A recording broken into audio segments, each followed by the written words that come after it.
በዮሐንስ ወንጌል ምዕራፍ 3 ቁጥር 16 ላይ የእግዚአብሔር ቃል ሲናገር በእርሱ የሚያምን የዘላለም ሕይወት እንዲያገኘው እንጂ እንዳይጠፋ እግዚአብሔር አንድያ ልጁን እስከ መስጠት ድረስ ዓለምን እንዲሁ ወዷልና ብሎ ይላል።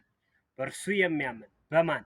በእግዚአብሔር ልጅ በኢየሱስ ክርስቶስ የሚያምን የዘላለም ሕይወት እንዲያገኘው እንጂ እንዳይጠፋ እግዚአብሔር አንድያ ልጁን እስከሚሰጥ ድረስ ዓለምን እንዲሁ ወዷልና ይላል። ስለዚህ ለመዳን ምን ማድረግ አለብኝ ብለህ የምትጠይቅ ከሆንክ ሰው ልጅ ከሞት የሚድነው፣ ሰው ልጅ ከመጥፋት የሚድነው፣ ሰው ልጅ ከሰራ ከኃጢአት የሚድነው፣ ሰው ልጅ ከዘላለም ከእግዚአብሔር ቁጣ የሚድነው አንድያ ልጁን ኢየሱስ ክርስቶስን በማመንና ኢየሱስ ክርስቶስን በመቀበል ነው። የዘላለም ሕይወት የሚገኘው በኢየሱስ ነው። የዘላለም ሕይወት ገንዘብ ላይ የለም፣ ብር ላይ የለም፣ ዝና ላይ የለም፣ ሀብት ላይ የለም። በዚህ ምድር በሚገኙ በየትኛው ነገር ውስጥ የዘላለም ሕይወት የለም። የዘላለም ሕይወት ያለው በኢየሱስ ክርስቶስ በማመንና ኢየሱስ ክርስቶስን በመቀበል እንደ ግል አዳኝ አድርጎ ኢየሱስ ክርስቶስን በመከተል ነው። ስለዚህ ዛሬ በየትኛው ሃይማኖት ሽፋን ውስጥ ያላችሁ ሰዎች፣ በየትኛው እውቀት ሽፋን ውስጥ፣ በየትኛው ፖለቲካ ሽፋን ውስጥ፣ በየትኛው ጥናት ሽፋን ውስጥ ያላችሁ እህቶች፣ ወንድሞች ዛሬ አንድ መልእክት አለኝ።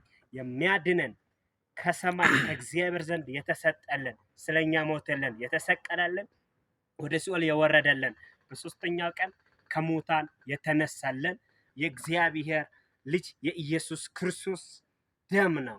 እርሱን በመቀበል ኢየሱስ ክርስቶስ በማመን ደሙ ስለ ኃጢአታችን እንደፈሰሰ የኢየሱስ ክርስቶስ ደም ለኃጢአታችን ሙሉ ዋጋ እንደከፈለ ወይም የኢየሱስ ክርስቶስ መሞት ስለ ኃጢአታችን ሙሉ ዋጋ እንደከፈለልን በልባችን ማመን ያስፈልጋል ወይም ያስፈልገናል።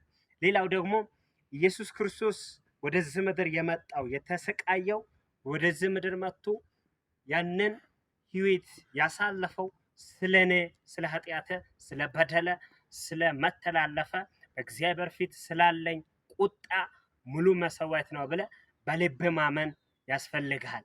ያ እንደዛ አድርገህ ስታምን ሙሉ ዋጋ ተከፍሎልሃል። የኃጢአት ደሞዝ ሞት ነው። ሞቴን ደግሞ ኢየሱስ ክርስቶስ ሞቶልኛል። የኃጢአት ደሞዝ ወደ ሲኦል መውረድ ነው። ወደ ሲኦል መውረድን ኢየሱስ ስለኔ ወርዶልኛል።